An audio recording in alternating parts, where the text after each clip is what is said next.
You don't find detail like this built into homes anymore. Hi, welcome to Room by Room. I'm Sherry Hiller. And I'm Matt Fox, and our project today takes place in a true Victorian home built in 1903. You won't believe what great shape it's in, and the decorating we do will bring it back to its original splendor while keeping it appropriate for today's style of living. There's a lot to see on today's Room by Room.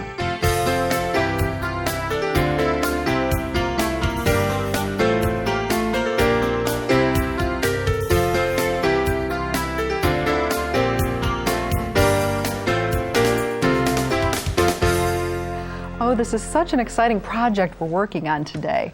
It's the dining room in a beautiful three-story Victorian home that was built at the turn of the century. Now, to me, old homes like this are a wonder to behold. The craftsmanship and detail and the amount of wood trim and built-ins is just such a lost art that it's like walking through a museum. As you enter this home, the dining room is to the right of the grand central foyer. Through double sliding pocket doors, you'll see directly across from you a pretty double window with leaded glass upper windows above a built-in window seat. To the left, a fabulous built-in corner cabinet with leaded glass doors for display and lower drawers for storage. The adjacent corner houses the room's fireplace, no longer functional in the traditional sense, but functioning beautifully as a piece of the puzzle to the original color scheme in the room. The bright green ceramic tiles were probably picked up in the fabric colors of the dining chairs or the drapery. At the front of the house, the bay window allows an expansive view of the neighborhood, but at the same time, the neighborhood can see right in as well. On either side, the lovely wood paneling is in terrific shape considering the age of the house and the many owners and functions this house fulfilled throughout the years. Our homeowner, a young bachelor, purchased the dining room furniture from the previous owner along with the area rug. Our hope is to lighten up the room using colors that were typical of the Victorian age, but perhaps use patterns only reminiscent that give a fresh feel to this young person's home. For inspiration, we started with the green of the fireplace tile. I found it along with some of the brown tone of the walls and the dusty peach of the chair fabric in this woven floral. Now my thought is to use this as an overdrape fabric for the front window and perhaps as the seat cushion on the window seat. I like the idea of lace at the windows, but we'll be replacing what's there with new lace panels that match at both windows and are perhaps in a soft white instead of a stark white. I'm hoping to find an area rug that picks up on the colors and the fabric we're using, and I might even adjust the table and chairs to allow me to pull a couple more furniture pieces into the room to soften the look of all the wood. We'll be adding accessories that will really bring this room to life, and as a final touch, we'll set the table in true Victorian style so the room is ready for entertaining at a moment's notice. Well, what do you think? Sounds fun, doesn't it? Well, I'm going to go over to the room to get set up to show you the new wall technique. But first, why don't you go visit with Matt? He's been researching the Victorian style and he has all sorts of interesting information for you. The house we're working on today was built in 1903 at the very end of the late Victorian era, generally thought to be the period of about 30 years following the Civil War. Our country was in the midst of great industrial and economic growth, and people had the ability to really decorate their homes in the height of fashion. The wall colors of the time were vivid tones of all the primary and secondary hues, but they were used with restraint as less is more became the buzz phrase of the day. Large floral printed wall-to-wall carpeting gave way to hardwood floors or even parquet flooring mixed with oriental rugs. Lace curtains were quite popular during the warm months, but a heavier drape was always added in the fall. Window treatments became less fussy, though the practice of layering continued. Many elaborate swags, pleated valances, and fringe valances were used along with fancy grillwork and tassels. Another architectural embellishment that was being used in homes was something called art glass or stained glass. They were placed in front doors, bathrooms, and dining rooms. This home has a gorgeous window at the landing level of the staircase, also giving us clues into the color families used originally in this home. And there is so much more to learn about Victorian style, but these are the facts that seem to apply for today. Just thought you'd want to know. Coming up next, we add a painting technique to the walls and clean up the woodwork.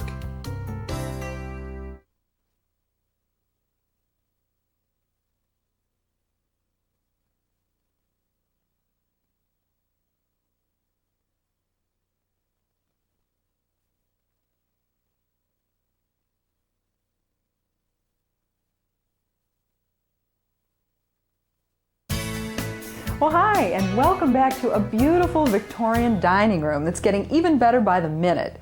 I'm just about done with the wall technique because it goes so fast. Now going back, you remember that the walls had been painted a mauve. Well, I imagine because the mauves, plums, and pinks are traditionally known as Victorian colors. Well, to update this room for today's style of living, we're getting our inspiration from the ceramic tile of the fireplace, and I've taken a closer look at the stained glass window by the landing on the stairs. Now, these clues lead me to believe that the house may have been decorated in what we might consider earth tones. Plus, because this home is owned by a single male, I felt that a beige texture on the walls was easily supported. So after painting the entire upper wall area in an off-white satin latex paint, I've been adding this tea-stained colored glaze. With all of the woodwork taped off, it's as easy as dipping a soft cloth into the glaze and just rubbing it over the textured surface. I use a circular motion for the finishing swipe, but when I need to get into the corners and along the edge, I just push the cloth tightly in against the tape and rub along it. Afterwards, a quick swirl of the cloth and the cut-in line has disappeared. Well, I must say, I got the easy part of the wall technique. Just below me, the tough work is taking place. Well, you know, it's really not that tough. In fact, it's pretty rewarding when you consider that we're decorating a lovely lady that's over 100 years old.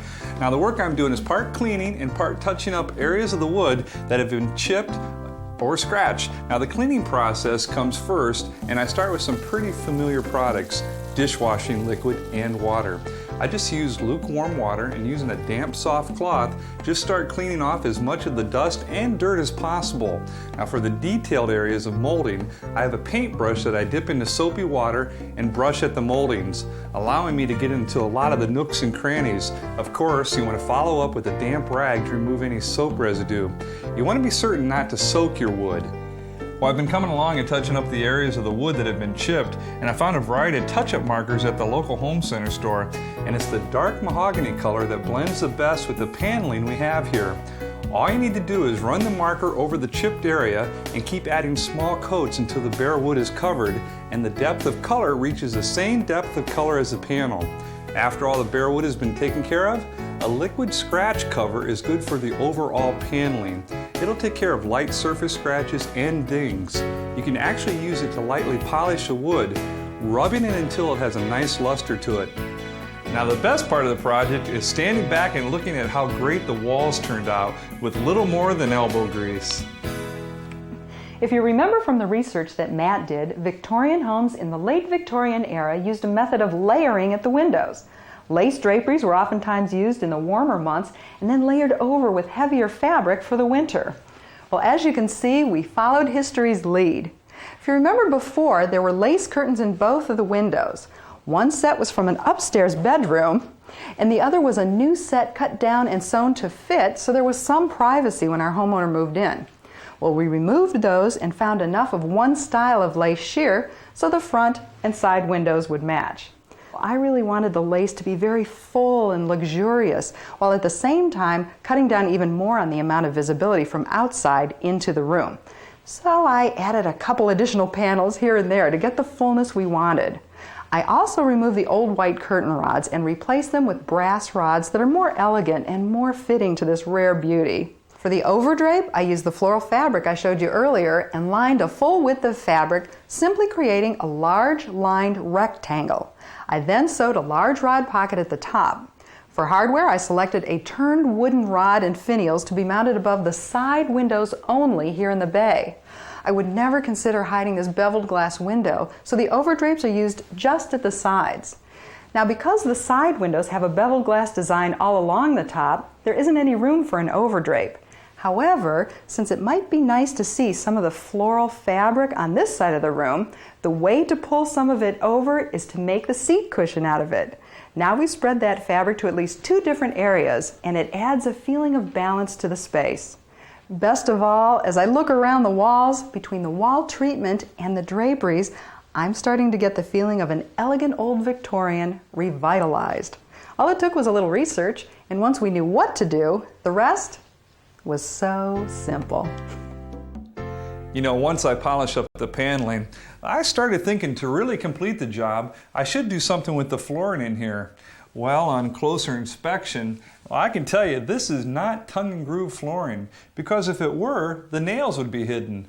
This is just different flooring pieces nailed next to each other to create a pattern. One option, a bad one, would be to use a nail set every one of these guys and fill in the holes with color-coordinated wood putty. Well, I say this is a bad option only because of the hours of work that would be involved. Your best bet is to keep the floor clean. Remember, dirt is sandpaper without the paper. All you have to do is vacuum up the dust and dirt and go over it with a damp mop. Then, by keeping a fresh coat of wax on the floor, you'll be adding a coat of protection. Well, I know cleaning and polishing isn't really part of the decorating process, but think of it as behind-the-scenes stuff that really makes the room shine. Well, up next, Sherry gives the furniture a little Victorian twist.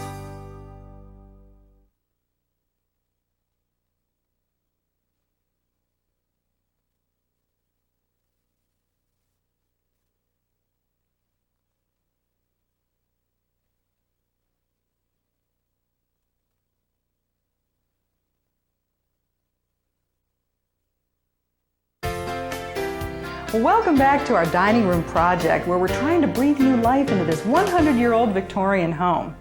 What I've been up to is trying to make this room seem cozier and warmer than it looks right now. I mean, to me, the table and chair seems kind of lonely. So I'd like to find some other pieces of furniture here in the house that I can add to soften the place up a bit. So to make room for additional pieces, I'm going to try to turn the table 90 degrees so that it runs across the width of the room, leaving enough space down near the bay window to add something softer, like a piece of upholstery. Well, I do think the table works nicely in this position, and there's plenty of room to get around, even here at the ends because the room is so big. Do you know, I walked right over into the living room and I found these two brown velvet wingback chairs. With the addition of a side table and new lamp, this becomes a really cozy addition to the dining room. Now, don't you think this would be a great place to have a cup of coffee and dessert, especially if there was a pretty sunset or moon out in the window? Now, I could even see sitting here to read the paper and relax because it's so much cozier than the bigger rooms in this house, and the colors and textures are quite soothing. Well, I think I've convinced myself that this is the right thing to do, and I'm going to head out to look for Victorian-style accessories. But in the meantime, Matt has a project up his sleeve for you that is perfectly radiant. In the early 1900s, when this home was built, it may have had a coal furnace. However, at some time it was converted to a steam or hot water heat, and radiators like this were spread throughout the house. Now, larger rooms might have two, and they come in a variety of different sizes and shapes. Well, this one doesn't look like an original to me because there are more elaborate radiators throughout the home. But I felt that this house deserved better, so I built a radiator cover. Why don't you come on over to the shop and I'll show you how to build one for your home. Now, your radiator cover dimensions will most likely be different than mine. You just want to measure your radiator and add at least 2 inches all the way around to allow for even airflow. Now, I decided to use oak for the cover since the room in the home had a variety of hardwood, and I thought the oak would fit in nicely. But oak is a little expensive, so I decided to use oak plywood for the sides and the top. And I knew that this plywood edge would be hidden by trim and the front facing, and by choosing plywood, I saved a nice chunk of change. At the bottom of the leg, I cut out a little curved detail to give it shape. Just draw out the curve, and I used the bottom of a can to give me the arc. Then I cut it out using my jigsaw. To give a little more style to the sides, I added this decorative trim. Just cut your pieces using a miter saw and attach using finish nails. Now, for the front facing, I did decide to use solid oak. For the top piece, I used a 1x6, and for the sides and the bottoms, I used 1x4s. Now, this center rail is to help support the metal screens that I purchased at a hardware store. They came in 28 by 35 inch sheets, smaller than my opening, so I had to use two, and I'm glad I did because I think it adds a little bit more interest. At the bottom, I cut out the same leg detail for the front as I did the side panels. To attach the pieces together, I used mending brackets. Then I used the same trim to edge out the openings. Attach the front facing to the sides using finish nails and wood glue. Then attach the screens from the back using staples every 6 inches. The top is a piece of oak plywood with this decorative trim attached to it. Finally, I stained everything with a red oak stain, then protected it with a couple coats of polyurethane. Why don't you take a look at the cover in its final position in the room? I think you will agree with me that it sure looks better than an old bare radiator. You know, when we decorate, we spend most of our budget on accessories because it makes such a huge difference. I mean, just look at this room. And that radiator cover is such a nice addition to the room. It dresses the radiator up and it helps the room look more finished. Well, I'm glad you like it. You know, it was a fun project. And since we're handing out compliments, Yes. I really like seeing that little vignette you set up with the living room chairs, the table, and the lamp. And it adds some coziness to a room that is traditionally full of hard wood pieces. And this dining room is even more so because of the wood paneling. Well, you know, I've tried to continue on by adding some softness with this area rug. And this is a new one that picks up on the colors in the fabrics, and it's much brighter than the one that was here originally, making the room seem livelier at the same time. And did you notice the walls over here? I spent a lot of time placing all of the artwork, sculpture, and candles that you picked out. Hey, now I can't take all the credit. We both did the Yep, shopping. sure did. And I must admit, the wall area, small as it might be, sure changed from when we arrived, and the accessories are a very important part of that. We did try to choose things that would be appropriate in a Victorian home. Some we found in antique shops, and other items like the artwork was purchased in an accessory store in the mall. Well, I especially like the way the fireplace turned out. Simple but elegant. The clock gives it that dignified look, and I love the green urns you've placed on both sides of it. Well, my favorite area is the built-in china cabinet. Now notice that we painted the inside white to brighten it up, and putting a lot of shiny silver objects inside brightens things even more. Below, a display of Victorian-style serving pieces looks nice and will probably never be used by our young bachelor, I doubt it. although he told us we'd be surprised. Well, you know, another area that adds interest to this room is the window seat. I can't really imagine sitting there now, but I'm sure a couple of kids would find it fascinating. So to make it even more fun and comfortable, I threw on just a couple of accent pillows. And then to circle right around the room, I also added pillows on the two wingback chairs. The additional color is needed in here, and the two plant stands with a couple of very Victorian ferns are the crowning touch. Well, everything looks very proper and finished, except for the dining table. Would you just leave it plain like this? Would you? Oh, no, I'd probably have my table saw set up and be making something for the next room on it. You would not do that, but you'll have to come back in just a minute to see what really belongs on a Victorian table, so don't go away. For questions or comments, please write to Room by Room, care of HGTV, Box 50970, Knoxville, Tennessee, 37950. Be sure to include the episode number and your daytime phone number.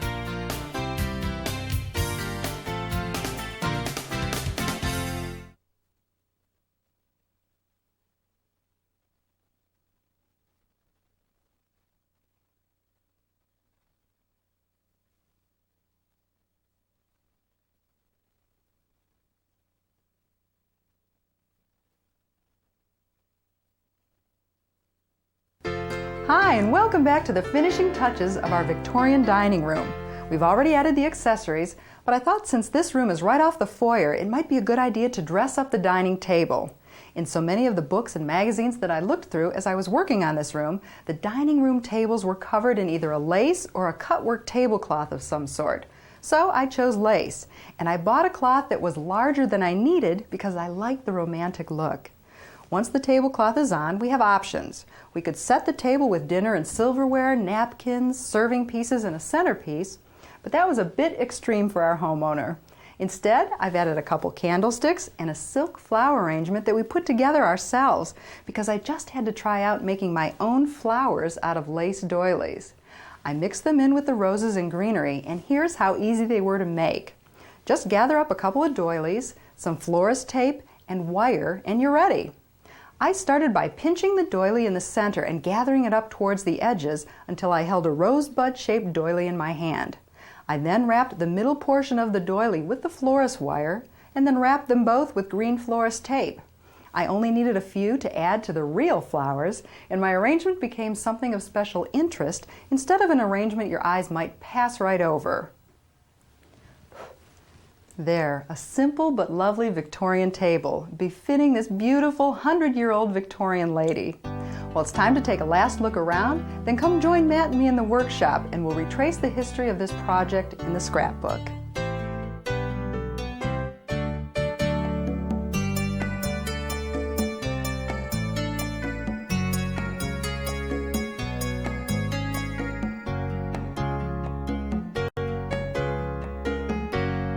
All right, let's see what you wrote this time. Okay, a Victorian for today's living. Makes sense. Certainly does. You started out with In the Know, telling us a little bit about the history of the Victorian era. Sure did. You gave us clues as to what we should do to the inside of the house for the decorating. You were listening. Every now and then. We started with the background check, and I started by painting over those pink walls in an off-white, and then using glaze and kind of a washing technique over the texture that was there, and now it blends so pretty with the woodwork. Really picked it up. And then I did the cleaning of the wood and the flooring, and I think the coolest thing about the whole project was taking those little stain pens and touching up any nicks and chips in the woodwork, and it looked great, and it's very easy to do. I use that on my furniture sometimes too. Good they for work you. great. And you did the toolbox, that radiator cover in the oak. Yeah. It's like a piece of furniture. It's gorgeous. Haven't used oak that often, but I think it fit the woodwork in that room. Just the only difference that I have in that radiator compared to the other ones I've built in the past was that screen that we used. Yeah, the screening was neat. Yeah, It made that it was look fun. real finished. Yes, it did. For the So Simple, a lot of things going on. We removed the lace curtains that were there because they didn't match, added new lace curtains that did, beefed up the number of panels so that there was more privacy. We added this gorgeous overdrape to the front window, nice. and then made the window seat cushion out of the same fabric to tie everything together. We did a Spent lot. about $360 on all the fabric and rods and everything for Not that. a bad price at all. Then we did the room tour. That's And- right. Most important part of the room, I think, because we turned the furniture a little bit, the table and Yes. chairs, still plenty of room to move around, opened up that whole end of the dining room to bring in those wingback chairs. It just made that room so much more interesting, cozy, livable, workable. Try an unusual arrangement like that in your rooms. And You it might worked out like nice. Worked out great. Then we did the... Added the accessories. I like the dog and the cat prints. A Little lot of bit of fun. And humor. that's what the Victorian era is about. Oh, yeah. Add a little whimsy. That's right. And Adding then personality. we ended by doing a Victorian style table setting with the candles and that pretty arrangement, and I made those doily flowers that were very quick and easy to make. They changed the way the arrangement looked, made it feel a little bit more Victorian, and boy, I had a blast with this room because it Yes. was something very different. We had never done Victorian before. Learned a lot. We sure did. Yes, we did. Let's do something different next time. Well, hopefully these folks will come back and join us for the next Room by room. See you then. Bye-bye. What can we do? Moroccan.